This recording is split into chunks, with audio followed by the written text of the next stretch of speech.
Okay.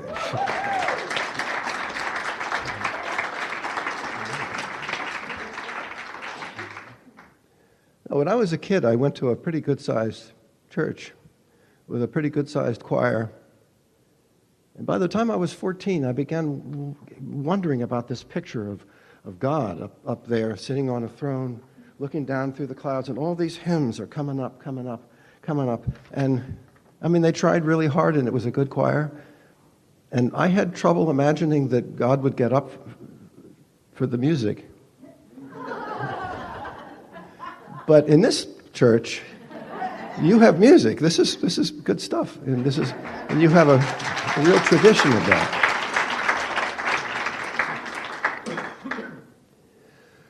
Well, your pastor was away, and he asked me if I would speak. And we're living in ugly times, and it's scary. It's scary to me. I'm old now, and I've been interested in politics since I was a boy. And I don't think, even in the 60s, I've seen the kind of anger that we see in our country right now. And Tony made it pretty clear that he wanted me to cheer you up today. With Thanksgiving coming, and things to be thankful for, and there are so many things to be thankful for. So I had a request here that he wanted me to talk about what faiths share in common. And in all honesty, I have some good news and some bad news there. You can expect broad agreements between faiths, but what separates us, and this is an important idea, we're not divided by religion. We are divided by our ways of being religious. We're not divided by religion. We're divided by our ways of being religious. I wrote a book on Hindu theology back in 1999, and the publisher in India recommended me to speak at the Parliament of the World's Religions, and I didn't know this, by the way. And I, out of the blue, got this letter from the Parliament asking if I would come to South Africa and talk. Pay my own way, but this would be an amazing experience. 8,000 people from every faith from all over the world coming to this event. And the plane, it was a 15-hour plane ride. You fly to Miami, and then from Miami to Cape Town, South Africa, 15 hours in the air. And almost everyone on the plane was going to the Parliament. And it was like pretty soon we all realized that, and it was like a cocktail party without booze. Everybody was up talking to everyone else. And it was quite an experience. About 3 o'clock in the morning, and I never fit very well and can't sleep on planes. So I was headed into the back to find the men's room, and where the stewardesses normally would hang out. On a 747, there's apparently a hidden place where stewardesses can lie down and get some sleep. And that's where they were. And in the place where the stewardess, I guess that's plural for stewardess, stewardine. You know, one sheriff, two cherubim, certain words. A couple of Muslim guys with white robes and white knitted skull caps were sitting, and a little knot of people, and they were all having a conversation. And I didn't want to disturb them, so I'm kind of edging my way by. And one of these two guys reached out, and he caught me by the pants. And he said, Mr. Lawrence, I have read your book. Come, sit. I have questions, many questions. And I thought they were theologians on their way to the Parliament like everybody else, and it turned out after about an hour of conversation, it finally turned up that they were two used auto parts guys from Durban who had come to Miami on a buying thing, and then to their great delight found themselves on a plane stuffed with theologians. And this was their chance. This was their opportunity. And they were not doctrinaire people at all. They were very relaxed, very curious.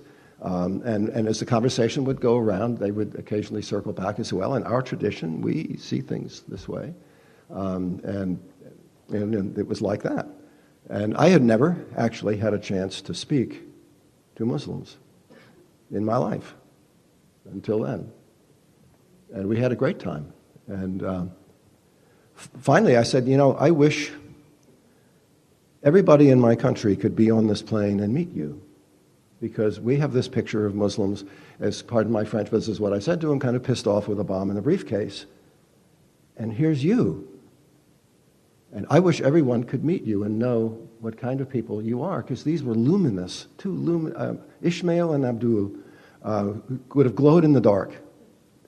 And tears came to Abdul's eyes, and he sprang out of his chair, and he hugged me, and his beard tickled in my ear, and he said, "Ah, Mr. Lawrence," he said, "you have shined my soul."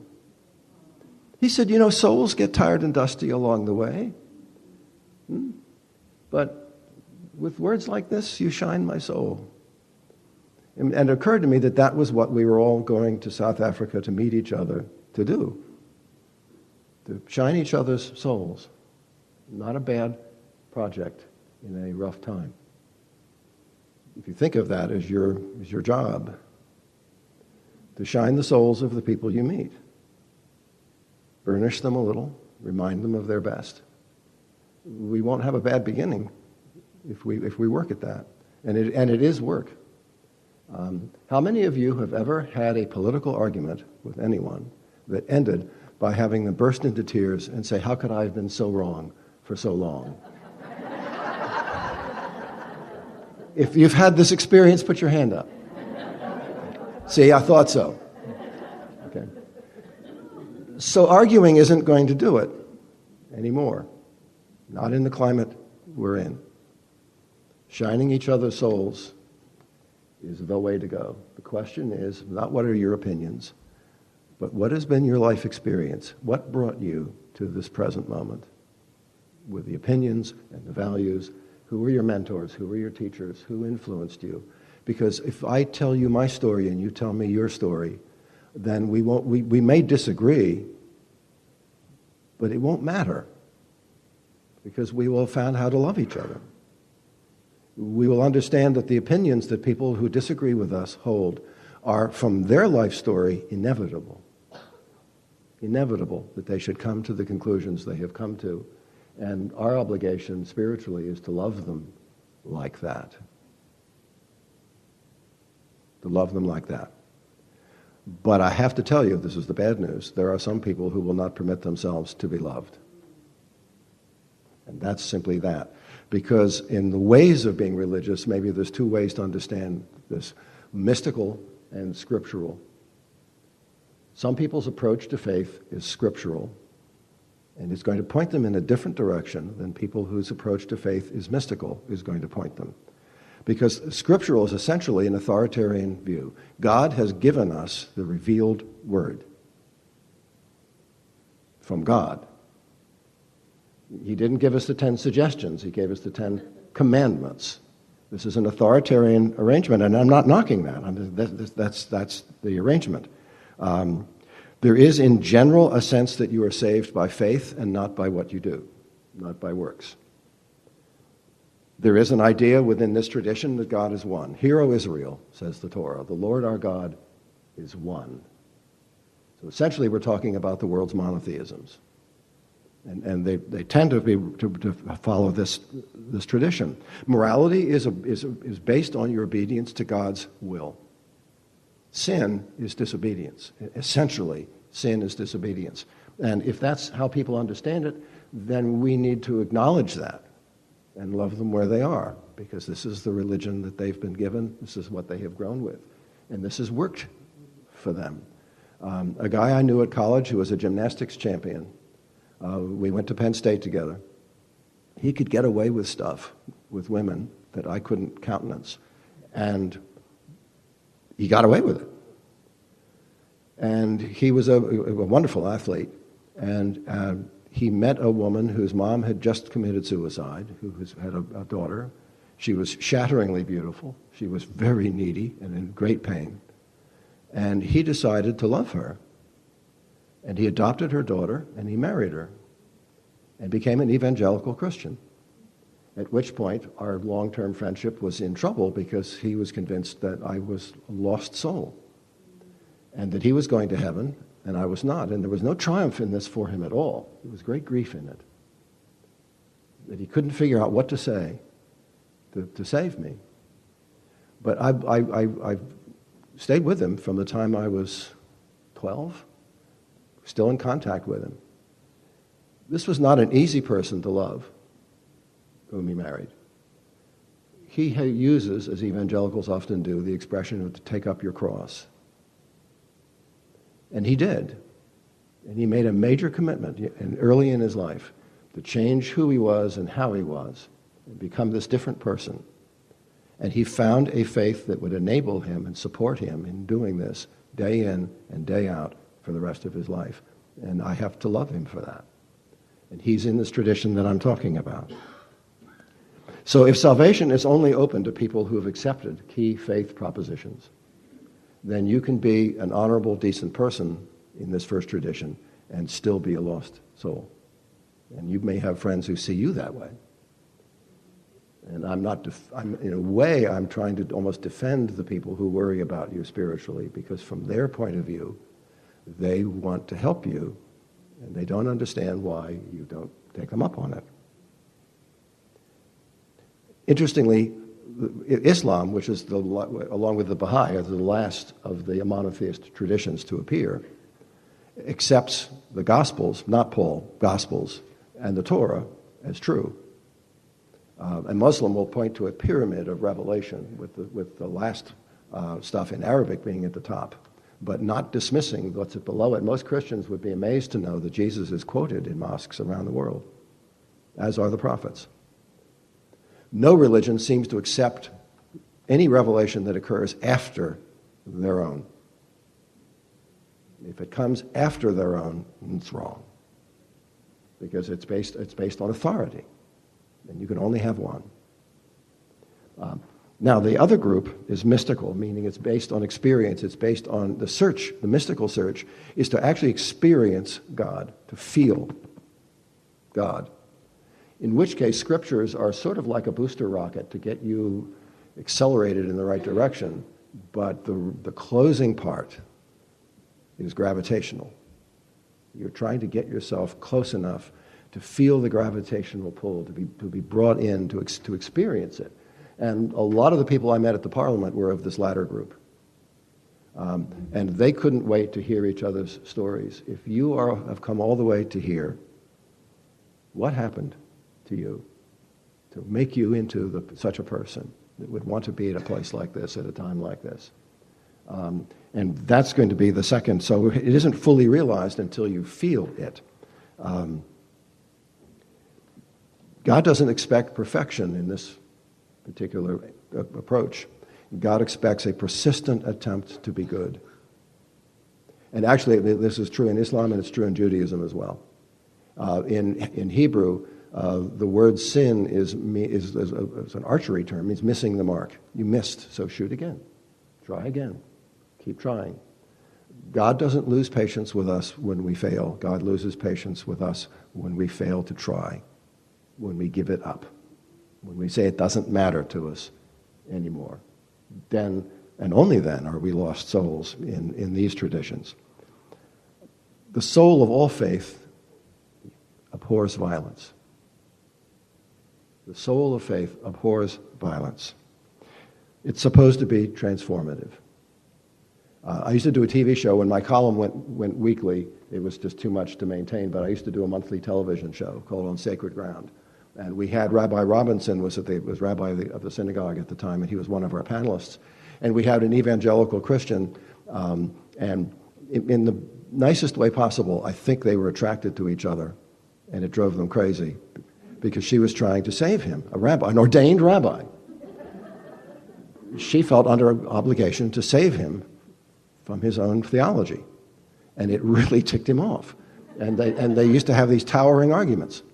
And finally, it culminated in the parking lot, and I missed the argument, but I just saw the tail end of it. The two of them are close to each other. They've obviously been fighting.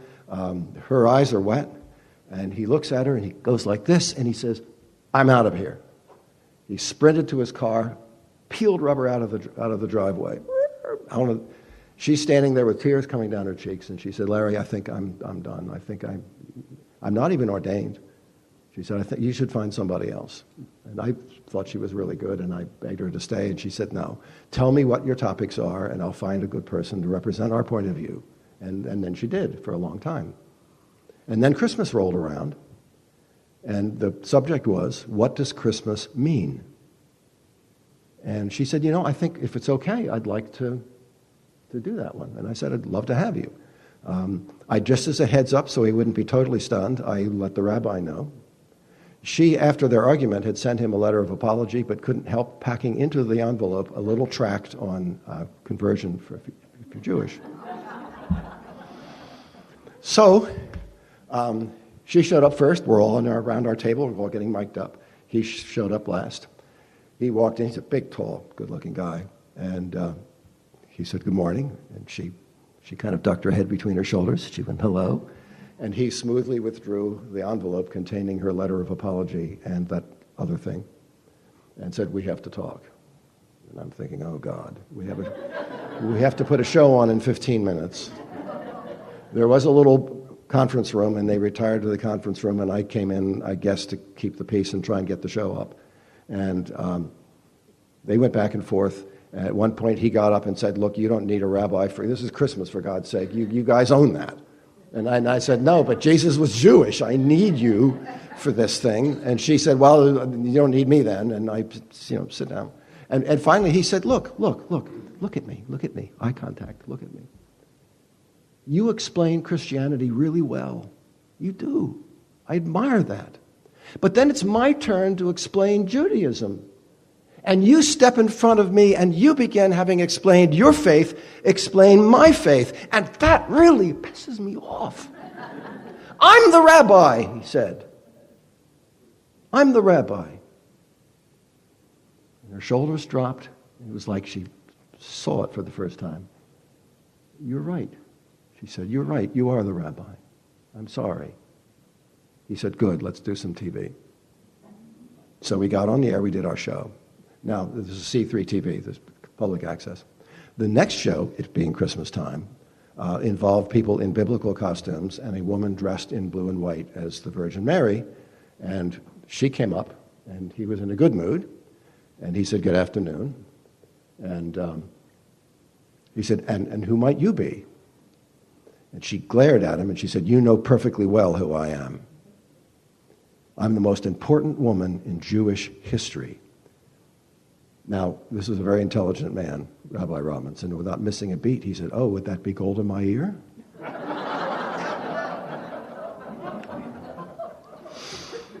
She said, no, the Virgin Mary. He said, well, you would arguably be the most important woman in Christian history. She said, yours too. And my evangelical got to see what it looked like when someone else was doing it. So the Virgin Mary moved on, and he turned to his partner in TV, and he said, you've often told me what you think of Judaism. Have I ever told you what I think of Christianity? She said, I guess that would be fair. He said, good. I think you people are nuts. Certifiably nuts. All this talk about salvation. Lady, don't you read the papers? Don't you see what's going on? The world is screwed up. It's in pain. And we have to fix it. Maybe you've got some celestial retirement plan worked out that I don't know about. But this I do know. Right now, here, the world is in pain, and we have to fix it. That's what it means to be Reformed Jewish. That's what it means to be Reformed Jewish. We have an obligation. It's not guilt. It's not because you did it. It's because it's there. The suffering is there. And we have an obligation. That's what being religious means. We have an obligation. I had a 7th grade kid writing in a journal project that we did one year. And he wrote this. He said, normally when it's time for bed, my mom and I say our prayers. But this night, he said, my father said, well, I'm going to do it. So he comes in my room, he kicks the door shut, and he says, okay, now put your hand out. He said, now, pray to Jesus Christ to put a $5 bill in your hand. He said, I felt like an idiot. My father said, do it.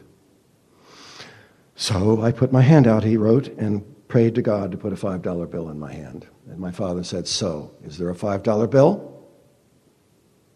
He said, no. He said, see, it's all crap. Now go to bed. This boy wrote this.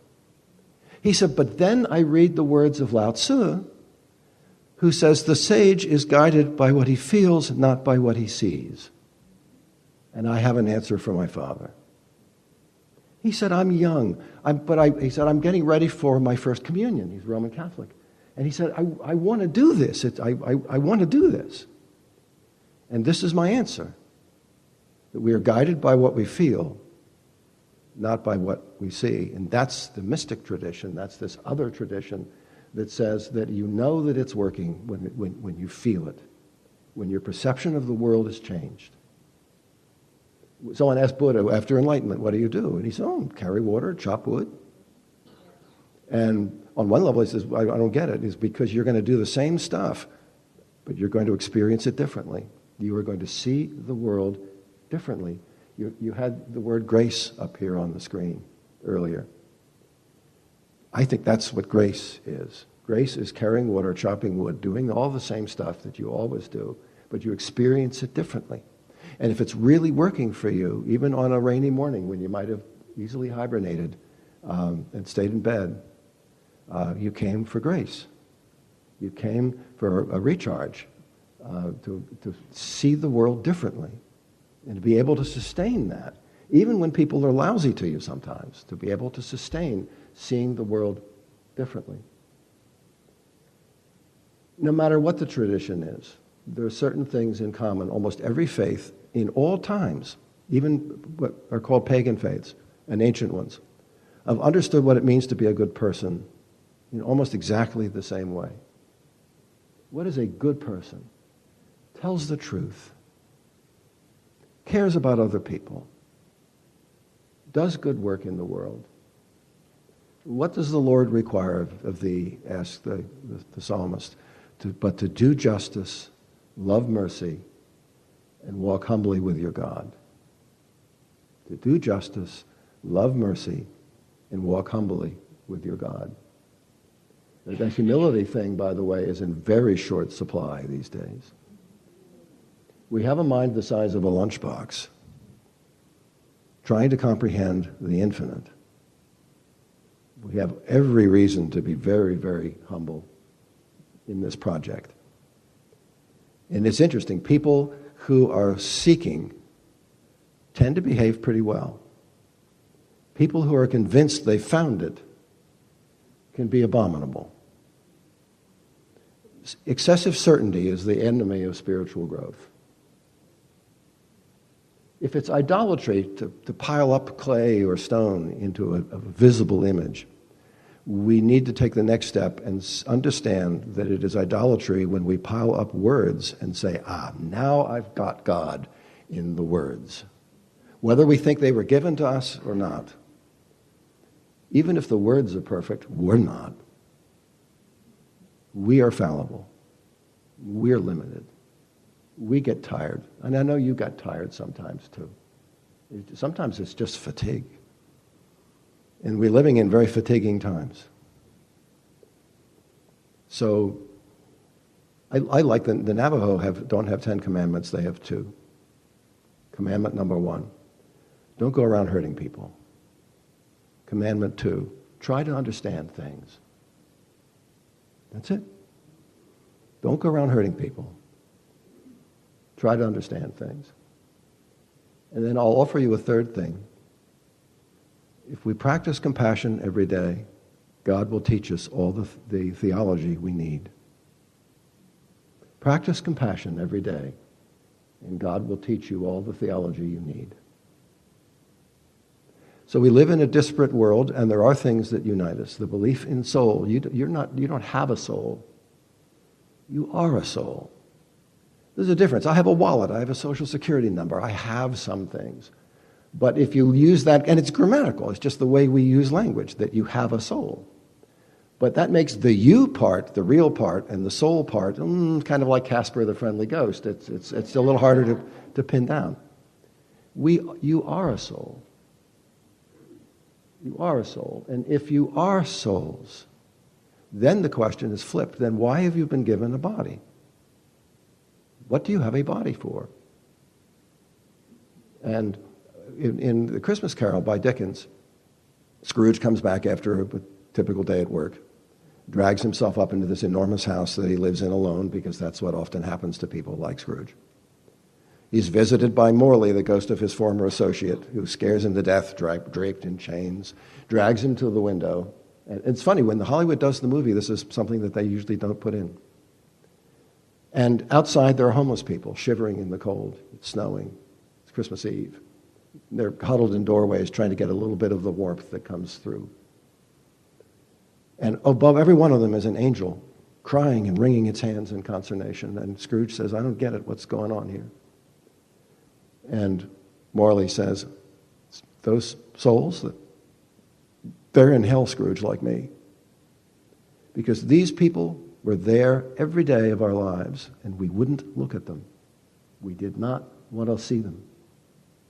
And now that they're dead, those suffering people are the only things they can see. And now they want to help them, but now they have no body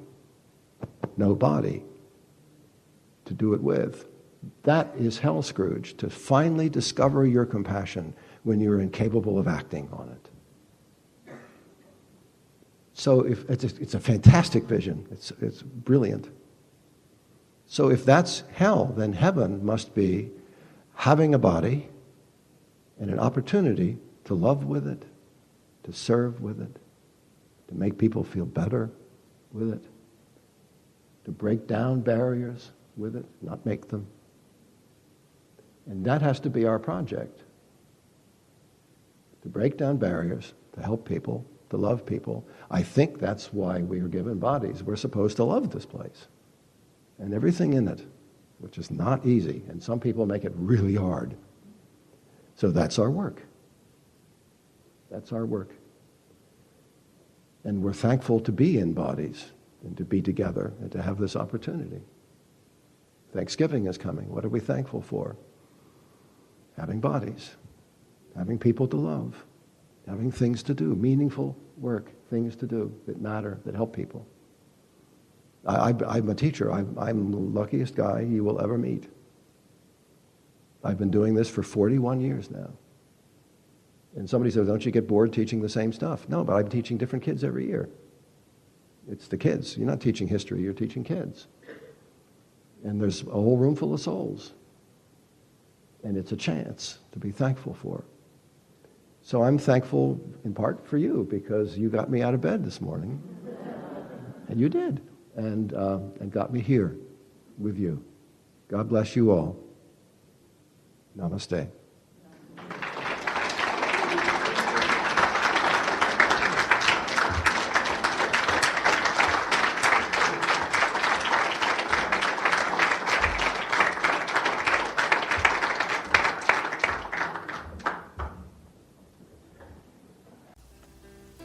You have been watching the message from our Sunday celebration service here at Unity on Cape Cod, providing a positive path for spiritual living.